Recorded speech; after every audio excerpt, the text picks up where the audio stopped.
Hello everyone, welcome back to my channel. Let's talk about different types of graphs. Graphs are visual representations of data that are used to communicate, analyze, and interpret information. They serve as powerful tools for summarizing data sets, identifying patterns and trends, comparing different variables or groups, and making data driven decisions. By presenting data graphically, graphs help make information more accessible, engaging, and actionable for both experts and non experts alike. Let's talk about type number one, line graphs. A line graph is great for showing how something changes over time. It uses a series of dots or data points connected by a line. Each dot shows a specific number at a certain time. Imagine you wanted to track your height as you grew. You could use a line graph to plot your height each month. Another example, let's track the temperature outside during one school day. At 9 a.m., the temperature is 60 degree Fahrenheit. You put a dot there. At 12 p.m., it's 75 degree Fahrenheit. You put another dot. At 3 p.m., it's 70 degree Fahrenheit. You put a third dot. You then connect the dots with a line. You can see how the temperature went up, then started to go down as the day went on. This is the picture of a line graph.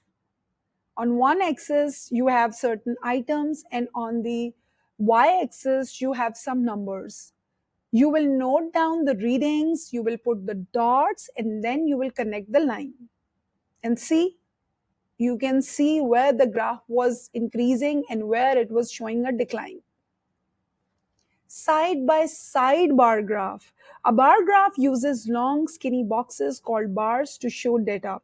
The longer the bar, the bigger the number it represents. You can use a bar graph to compare different things. For example, if you wanted to see which fruit your friends like the most, you could make a bar graph. Each fruit would have its own bar and the height of the bar. For example, on the right side, you can see there are few numbers written on the y-axis and the names of the animals, they are on the x-axis. So you can see how many people like cats, how many like dogs. A bar graph uses different size bars to compare things. Now it's a very interesting, very easy graph. The taller the bar, the more of something there is. If the bar is taller, then it means the number is more. For example, imagine you ask everyone in your class their favorite color. Now, if six kids like blue color and four kids like red color, that means which one is the taller bar? Obviously, the blue one. This is the picture of a bar graph. You can see on y-axis the number of students, and on the x-axis you can see the colors. Now, which bar is showing that the number of students they like that color the most? Obviously, the blue one, because that's the taller one. Pie chart. A pie chart looks like a pizza or a pie cut into slices. Each slice represents a different part of a whole. The bigger the slice, the bigger the part of the whole it represents. A pie chart is best for showing how a whole is divided.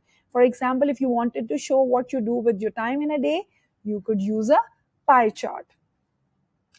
Now you can see another picture of a pie chart. It shows that item number one is showing a more or is a bigger portion. For example, 62.5 is more as compared to 12.5 and 25%.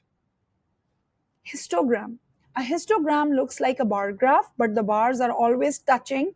It groups numbers into ranges. Now all the bars are connected with each other. Let's say you measure the height of all students in your school. You don't want a bar for every single height. Instead, you create groups like students who are 4 feet to 4 feet 5 inches tall, students who are 4 feet 6 inches to 5 feet tall. So here in the histogram, you are making groups of everything, and then you are comparing those groups instead of making a bar for every person or everything. Scatter plot. a lot of dots are scattered on the graph. A scatter plot uses dots to show the relationship between two different things. There are no lines connecting the dots. You want to see if the amount of time you spend studying for a test affects your grade. For each test, you put a dot on the graph. One side of the graph shows the hours you studied, the other side shows your test score. And after a few tests, you can look at the dots. Box plot. A box plot is a different kind of graph that shows a lot of information about a group of numbers at once. It has a box with a line in the middle and whiskers on the end. It's a quick way to see the smallest number, the bigger number, and the middle one. For example, let's look at the scores from your last math test. The box shows where most of the scores are. The line in the middle of the box shows the middle score.